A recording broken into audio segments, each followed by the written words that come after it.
আসসালামু আলাইকুম বন্ধুরা। তো এখানে দেখতে পাচ্ছেন একটা সিরিজ লাইন খুব সুন্দরভাবে তৈরি করা হচ্ছে।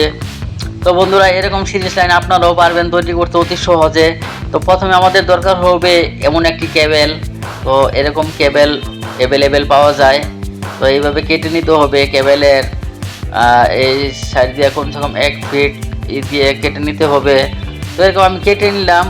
তো দেখেন এখানে আমি জোড়া দিয়ে দিছি, অল্প একটু তার কানেকশন দিয়ে দিছি ওই জায়গায় যাতে হোল্ডারটা লাগানো যায়। তো বন্ধুরা দেখতে পাচ্ছেন যে এখানে একটা এখনো হোল্ডার লাগাবো একদম সহজ পদ্ধতিতে হোল্ডারটা লাগানো যায়। একটা খুব সুন্দর একটা সিরিজ লাইন যা প্রতিটি ইলেকট্রিশিয়ানের দরকার হয়। তো দেখেন আমি হোল্ডারটা লাগিয়ে নিলাম। তো আমার সিরিজ লাইনটা কমপ্লিট হয়ে গেল। তো আপনারা ভালোভাবে এইভাবে টেপ পেঁচিয়ে নেবেন।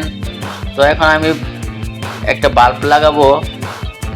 তো এখন টেস্ট করব, দেখব আমার সিরিজ লাইনটা ঠিক আছে কিনা। তো বন্ধুরা দেখতে পাচ্ছেন সিরিজ লাইনটা একদম 100